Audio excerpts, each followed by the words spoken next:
itu jika kita lakukan dengan baik, insya Allah semuanya akan baik. Tapi saya sholat, tapi kok hidup saya makin susah aja, makin sulit aja misalnya. Kadang ada orang yang sholatnya tetap sholat, ya Bu ya. Tapi sholatnya itu misalnya gini, dia sholat. Allah. Nomor yang contoh.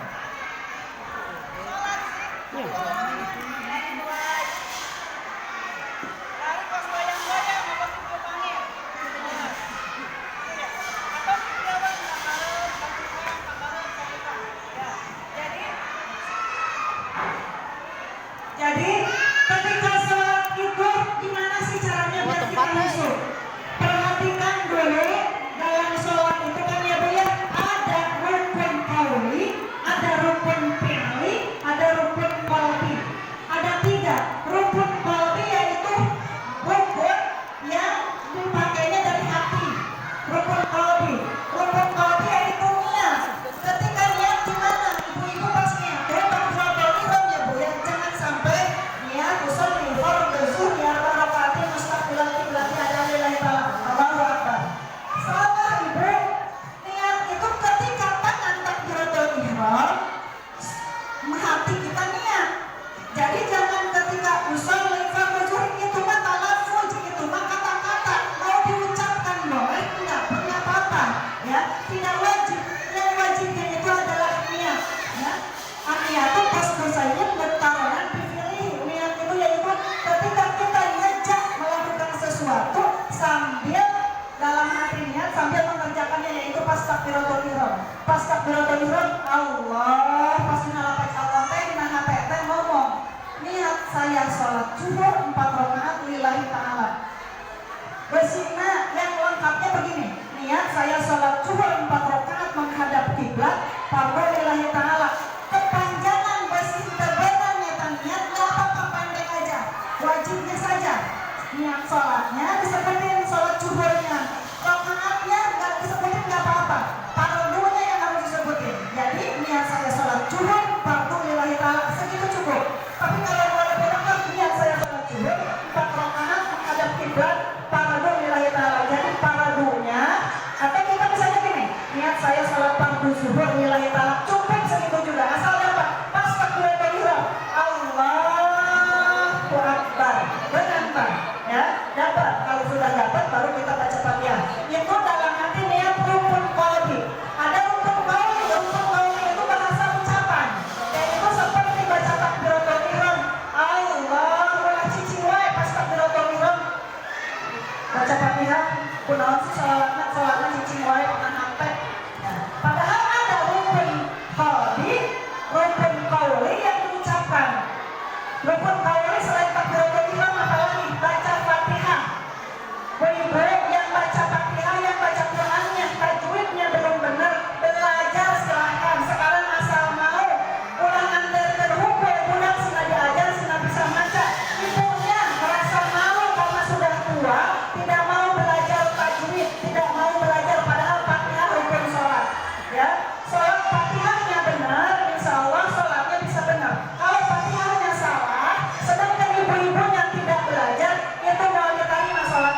kelihatan.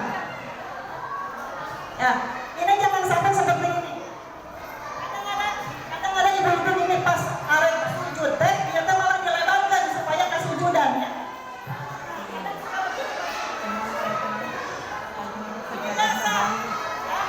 Nggak sabar. Kalau sujud ini jangan sampai menghalangi tempat sujud. Ini harus kena, jadi harus kena.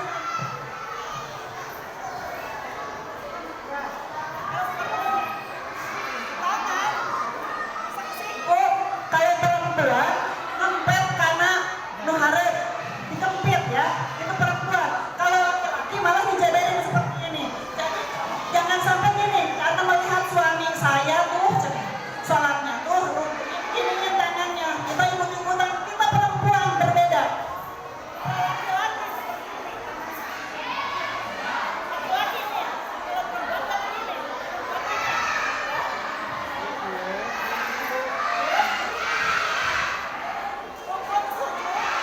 Rukun sujud ada 7.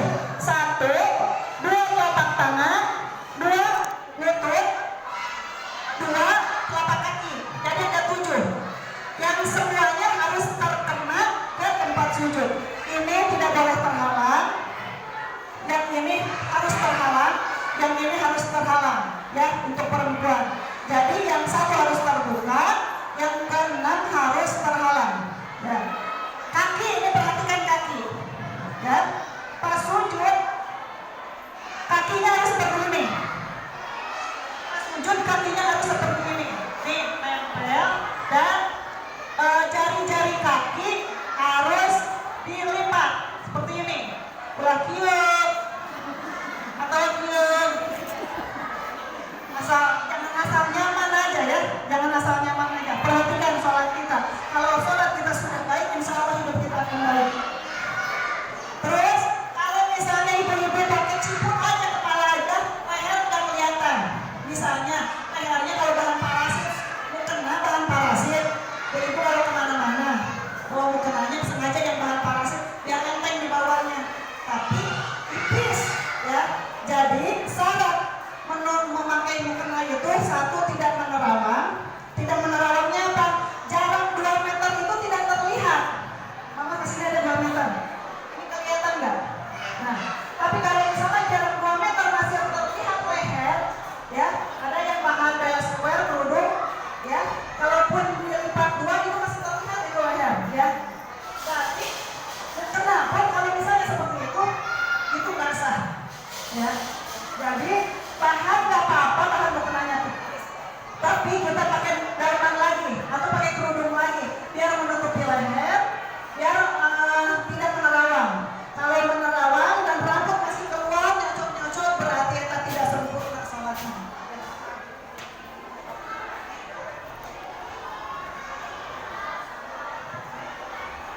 Kita perhatikan sholat kita sudah baik, insya Allah akan menjadi baik ke yang lainnya. Ya. Kalau mungkin kita pun emosi saya masih belum stabil, kok hidup saya masih begini-begini aja, kok perasaan saya sumpah aja. Itu perhatikan sholat kita. Terus sempat waktu saya pernah membahas tentang sholat, ada yang nanya, saya tuh sekarang baru tahu ternyata sholat itu sebegitu wajibnya. Terus saya harus gimana? Dulu pernah saya sering meninggalkan sholat. Ibu yang pernah meninggalkan sholat ini wajib. Allah akan mengampuni dosa kita semuanya. Tapi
kubur. Ya. Ada kenikmatan kubur, ada kenikmatan surga. Ada siksa kubur, ada siksa neraka. Jadi ketika seseorang meninggal, ada ular sejauh akron itu dikubur, bukan di akhirat nanti dikubur. Matanya lebih besar daripada bulatan kelapa, ya. Ekornya itu seperti mata bor, ekornya. Badannya penuh cucuk semuanya, pas cucuk semuanya. Matanya yang gede itu burung. Ininya lidahnya menjulur seperti api, keluarnya itu seperti api. Itu akan mencecara ulama akan menyiksa orang yang meninggalkan sholat. Ya, satu waktu kita meninggalkan sholat wajib, ditulis dicatat nama kita di pintu neraka. Anu bin Ane disebut di situ. Berarti tidak ada nama kita di pintu neraka, wajib masuk neraka. Nauzubillahi. Ya, mudah-mudahan ibu-ibu di sini semua menjadi ahli sholawat. Ibu-ibu sekarang kita belum bisa memperhatikan sholat kita. Tolong perhatikan isi sholawat kita dulu. Ya, yang seperti tadi sholawat pagi boleh diamalkan karena sholawat pagi itu akan menjadikan kita mati husnul khotimah. Nanti Allah yang ngurus bagaimana caranya biar kita mati husnul khotimah. Entah kita dimudahkan untuk melaksanakan sholat, entah kita dimudahkan untuk membayar hutangnya, entah gimana, Allah yang punya cara. Yang penting kita harus mengambil, harus nyari upaya agar kita bisa mati husnul khotimah. Perbanyak sholawat paginya. Dan sholat kalau mau khusyuk, ibu-ibu kan gak bisa khusyuknya. Pas ke sholat dan anak-anak kumahannya, anak saya mau ikut lomba kumahannya supaya menang. Dipikiran pas takbiratul ihram pas takbiratul ihram pas lagi baca Fatihah. Oh iya besok janjian sama teman-teman mau kondangan mau apa ya. So itu Bu, ya. Sholat kita susah khusyuknya, tapi ada 3 tempat yang harus kita perhatikan supaya sholat kita termasuk kriteria sholat yang khusyuk. 1 pas takbiratul ihram pas niat itu harus ya biar dapat. Keduanya pas baca iya karena berdua iya karena nasta'in. Hanya kepada yang saya menyembah dan hanya kepada saya meminta pertolongan.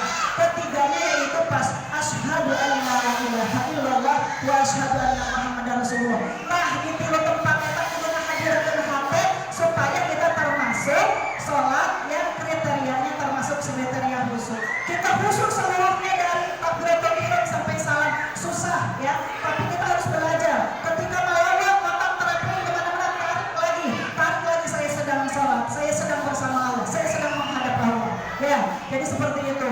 Terus ketika dalam sholat kita sudah bisa melaksanakan seperti itu, insya Allah nanti hal-hal yang lain akan mengikuti menjadi baik. Kalau sholat kita sudah menjadi baik, yang lainnya akan mengikuti menjadi baik. Ya, yang merasa sholatnya belum rukun fikih, rukun tawar yang seperti itu, nanti kita ada pembahasan lagi fikihnya ya, dari toharoh ke toharohnya untuk perempuan apalagi fikih wanita, masalah bab haid, masalah bab istihadah itu harus paham. Karena apa? Karena itu menentukan sholat kita ya, menentukan sholat kita apa yang wajib dikodoknya, yang mana ketika kita suci dari haid, yang mana aja. Ada sholat setelah suci haid itu bukan hanya suci saja, ada sholat yang harus kita kodok ke belakang. Misalnya kita suci waktu asar, nah sholat zuhur kita itu harus dikodok karena zuhur dan asar bisa dijamak ya, bisa disatukan. Ya seperti itu ya ibu. Yang kurang paham nanti boleh japri, boleh nanya ya. Silakan yang ada di grup boleh japri saya yang nggak tahu nomor saya. Boleh japri, boleh di grup karena kalau di grup mas kalau mungkin ada yang lain yang memiliki pertanyaan yang sama, dia pun akan terbantu dengan jawabannya. Kalau misalnya rahasia pribadi ya silahkan japri kalau memang merasa malu. Jangan malu bertanya karena akan sesat di jalan. Kita itu ad-dinu nasihat, agama itu nasihat. Orang yang tidak mau dinasihati berarti dia tidak mau beragama dengan baik. Sedangkan agama itu, ilmu itu rambu-rambu. Kalau kita hidup tanpa rambu-rambu, kita akan celaka dan mencelakakan orang lain. Ya, mohon maaf dan mohon doa selalu. Wabillahi taufiq wal hidayah. Wassalamualaikum warahmatullahi wabarakatuh.